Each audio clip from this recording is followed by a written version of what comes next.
बंधुगण घरे सुख शांति और समृद्धि वृद्धि करने सकाळु भक्ति गीत किंबा भजन किछि समय बजाइबा उचित। घरे झाड़ू को केबे ठिया करी रखंतु नाही एवं झाड़ू रे केबे गोड़ मारंतु नाही। एहा द्वारा अशांति सृष्टि होइथाय। घरे झाड़ू को केबे ठिया करी रखंतु नाही। वास्तुविद्या अनुसार शोइबा घरे केबे आईना रखंतु नाही। जदि रखिबा को पड़ुथाय तेबे कपड़ा घोड़ाई रखिबा उचित। घरर शोइबा खट उपरे केबे बसिकी खांतु नाही। एहा द्वारा खराब स्वप्न आसिଥାଏ एवं दरिद्रता वृद्धि हुए। घरे सुख समृद्धि वृद्धि करने पाई ठाकुर पूजा सकाळ 6टा ठारू 8टा मध्य करंतु एवं उष आसन रे बसी पूर्व किंबा उत्तर को मुह करी करिबा उचित।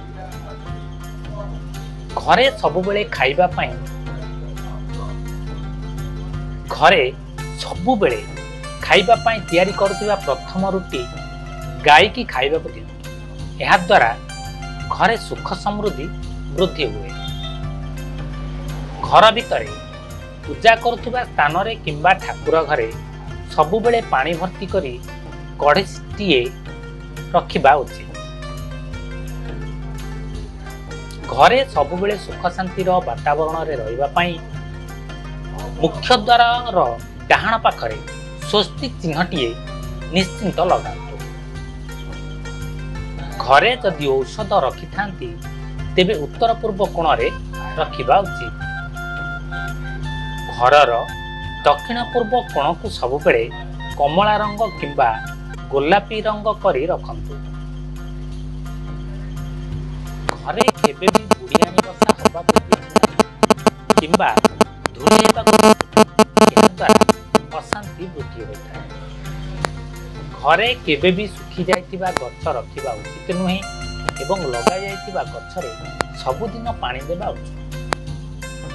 घरे कबाट खोलिला बेले किंबा बंद कला बेले जेपरी कर्कश शब्द न सेथि प्रति ध्यान देबा उचित, कारण एहा द्वारा अशांति सृष्टि होता है।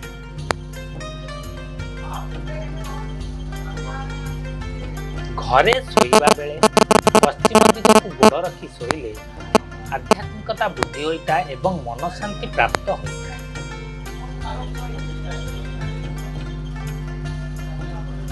प्रत्येक दिन सकाळु सूर्य को जलदान कले एवं ओम आदित्य नाम एही निमंते पत्थर जप करिबा द्वारा सुख शांति प्राप्त होता है।